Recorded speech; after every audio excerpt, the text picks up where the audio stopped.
আপনারা এই মুহূর্তে রয়েছেন গ্রেজিটেক ইউটিউব চ্যানেলের সাথে। আপনাদের সাথে আমি রয়েছি সাদ্দাম।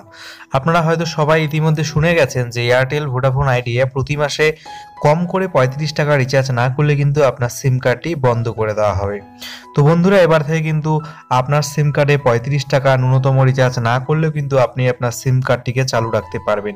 কি করে করবেন জানতে হলে ভিডিওটি শেষ অবধি দেখতে থাকুন। ভিডিও দেখে উপকৃত হলে লাইক এবং শেয়ার করুন। চ্যানেলে নতুন হলে সাবস্ক্রাইব লেখাটিতে ক্লিক করে সাবস্ক্রাইব করুন এবং বেল আইকনটিতে ক্লিক করে নোটিফিকেশন অন করে দিন লেটেস্ট ভিডিও সবার আগে দেখার জন্য।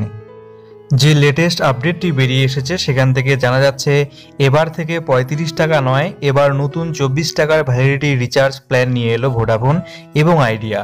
এই নতুন রিচার্জ প্ল্যানে ২৮ দিনের ভ্যালিডিটি কিন্তু আপনারা পেয়ে যাবেন। এর আগে কিন্তু এয়ারটেল এই ২৪ টাকার একটা প্ল্যান নিয়ে এসেছিল, আমরা কিন্তু আপনাদের একটা ভিডিও করে আপনাদের সেই বিষয়টি জানিয়ে দিয়েছিলাম। এবং এবার কিন্তু এয়ারটেলের সেই দেখানো পথে হাঁটলো ভোডাফোন এবং আইডিয়া। সম্প্রতি একটি বিজ্ঞপ্তি জারি করে এই কথা কিন্তু জানিয়ে দিয়েছে টেলিকম সংস্থা ভোডাফোন এবং আইডিয়া। এই নতুন প্ল্যানে ২৮ দিনের ভ্যালিডিটি সহ রাত ১১টা থেকে সকাল ৬টা পর্যন্ত বিনামূল্যে ১০০ মিনিট কথা বলতে পারবেন আপনি। তবে ইন্টারনেট ডেটা ব্যবহারের কোনো সুবিধা কিন্তু এই প্ল্যানে আপনাকে দেওয়া হবে না। রাত ১১টা থেকে সকাল ৬টা অবধি সময় বাদ দিলে এই প্ল্যানে প্রতি সেকেন্ডে ফোন করার খরচ দাঁড়াবে ২৫ পয়সা। তবে ১০০ মিনিট ফ্রি টক টাইম একমাত্র ভোডাফোন থেকে ভোডাফোন বা আইডিয়া থেকে আইডিয়া এই নেটওয়ার্কে কিন্তু আপনি ব্যবহার করতে পারবেন। এবং প্রত্যেকটি SMS করতে কিন্তু আপনাকে দিতে হবে ১ টাকা।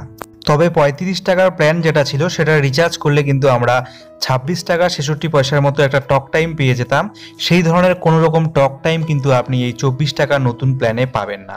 ফলে এই যে নতুন প্ল্যানটা ২৪ টাকার, এটা কিন্তু জনপ্রিয় হওয়া নিয়ে অনেকটাই সন্দেহ থেকে যাচ্ছে। তবে আপনাদের মধ্যে যারা যারা মনে করেন যে আপনি সারা মাস জুড়ে একটিও কল করবেন না, আপনার কাছে জিও সিম রয়েছে সেটা ইউজ করে আপনি কল করবেন, কিন্তু আপনি আপনার আইডিয়া বা ভোডাফোন সিমটাকে চালু রাখতে চান কারণ আপনার এই গুরুত্বপূর্ণ নাম্বারটি এয়ারটেল বা ভোডাফোন নাম্বারটি বিভিন্ন ব্যাংকিংয়ের ক্ষেত্রে বা অন্যান্য গুরুত্বপূর্ণ জায়গায় দেওয়া রয়েছে, সেক্ষেত্রে যদি আপনি চালু রাখতে চান তাহলে কিন্তু আপনি এই ২৪ টাকার প্ল্যানটা রিচার্জ করতেই পারেন।